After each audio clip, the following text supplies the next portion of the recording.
How's it going, guys? It's Red, and in this video I'm going to be showing you guys a super powerful high difficulty SMG setup that you guys can be using right now in Back 4 Blood. But before we get into that, if you're new here to the channel, make sure to leave a like on this video and subscribe for more awesome Back 4 Blood content just like this. Also, make sure to check out the link to my Discord server. It's going to be down in the description below. You guys can use it to find teammates to play Back 4 Blood with, so if you guys are in some dire need to teammates, make sure to come check out the Discord server. And without further ado, I hope you guys enjoy the video.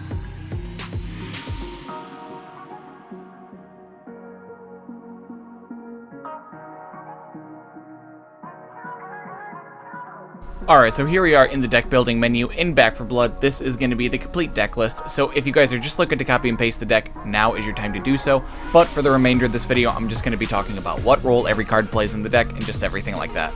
Now, as an SMG deck, we are not going to be able to put out as much DPS as something like an AR deck would, or like a shotgun or an LMG, but we do make up for that in other categories, such as mobility, reload speed. There's other things that we can utilize other than straight damage, and those are the things I try to use in the SMG decks.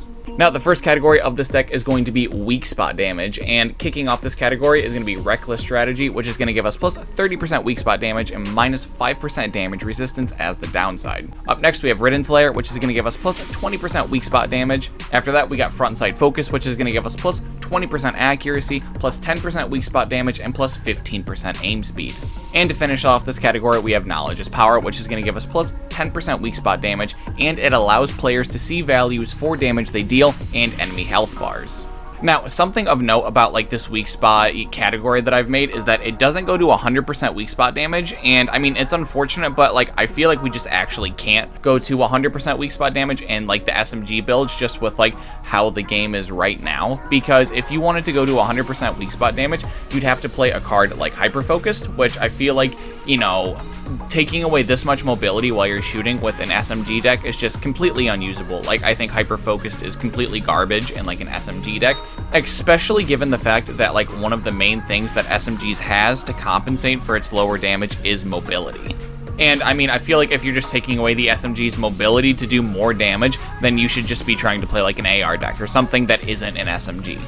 And I mean, along with Hyper Focus, that's really like the only other good weak spot damage card. I mean, there's like Killer Instinct, but again, I'm not going to disable my ADS for an extra 30% weak spot damage. That's, you know, just going into what I was saying earlier, like SMGs just aren't going to deal as much damage as everything else, and like this is one of the pinnacle reasons why. Like, there's just aren't enough cards to get, you know, 100% weak spot damage into the deck. Alright, moving on to our next category, which is going to be just straight damage, is going to be started off by Patient Hunter, which says every 0.75 seconds we aim down sights, it increases our bullet damage by 10% up to 3 stacks. Up next, we have Line 'em Up, which is going to give us plus 10% effective bullet range, 15% recoil control, and 25% bullet penetration and aim speed. Up next, we got Silver Bullets, which is going to give us plus 10% bullet damage and plus 15% effective bullet range. Now we have Shredder, which is going to say each bullet hit causes the target to take 1% increased damage for 3 seconds, stacking up to 15%.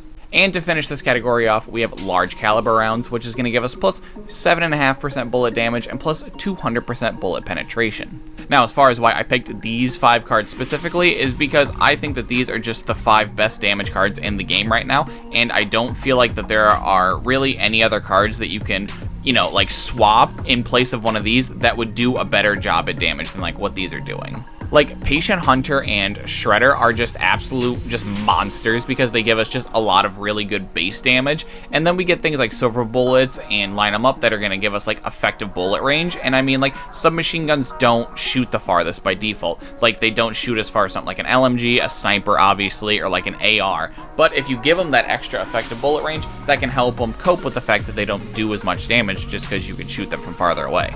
And we also have Large Caliber Rounds because in every single, you know, build that you make, if you're using guns, you need bullet penetration, because if you have 0 bullet penetration, your bullets are just going to get stonewalled by basically the first common that you see, and you already don't deal, you know, as much damage as like you could be dealing, so you need to be able to make sure you can hit more than one thing with your bullets. And moving on to our next category, which is going to be reload speed. And to start off this category, we have Cold Brew Coffee, which is going to give us plus 15% reload speed and 25% aim speed, weapon swap speed, and use speed. Up next, we got Ammo Belt, which is going to give us plus 50% ammo capacity and plus 15% reload speed. Next, we got Wide Mouth Magwell, which is going to give us plus 30% reload speed and minus 5% damage resistance as the downside. And to cap off this category, we are going to have Speed Demon, which is going to give us plus 4% move speed while we're using an SMG, and plus 35% reload speed while using an SMG. Now, my reasonings for like playing these cards specifically is because when it comes to like my reload speed and just like even most of my categories, I don't like them to be like really linear and have them only do like that one thing, if that makes sense.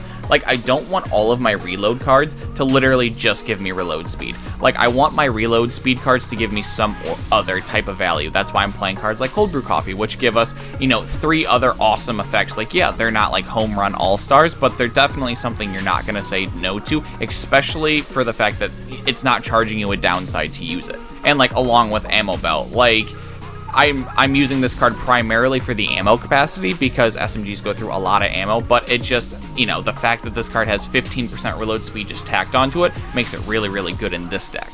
And it makes it a lot more attractive to play something like Ammo Belt than like reload drills, because like, sure, you reload slightly faster, but you get to hold 50% more ammo for that 5% reload speed. The only card where the logic doesn't apply is Wide Mouth Magwell, and that's because I wanted the reload speed for this deck to be really high, because like, that's just one of the things that SMGs can use to like, you know, effectively cope with the fact that they can't deal a lot of damage. So I wanted to make sure that the reload speed was really, really high. So unfortunately, I had to play one super linear effect, but I'm not playing this one, and obviously I'm not playing anything like Mag Coupler. And for the last category of this deck, we are going to have just, you know, mobility slash stamina, because like I was saying at the beginning of the video, that's one of the things that sets SMGs apart from the other weapon categories, is just how mobile they are. And Speed Demon is also actually going to be in this category too. This card is just doing double duty in this deck because of the fact that it does increase our move speed while we're using an SMG, and I mean, we're always going to be using an SMG. And up next, we're going to have Rhythmic Breathing, which is going to give us plus 40% stamina. And to round off the category and the entire deck, we are going to have Superior Cardio, which is going to give us plus 20% stamina, plus 20% sprint efficiency, and plus 5 health. Now, the reason that there aren't very many cards in this category is because I don't feel like that this deck has to be completely revolved around the fact that like SMGs can be really mobile. Like, I don't want to have to change this into like a speedrunning build, and I don't want to have to change this into like, you know, a running 10 miles before you have to stop build. Like, that's just unnecessary. But I mean, it is really useful to have about like an extra 60% stamina. Like, having little over an extra half stamina bar, and the fact that you can run longer, like, that's really, really good. And you can achieve all that simply by just playing these 2 cards.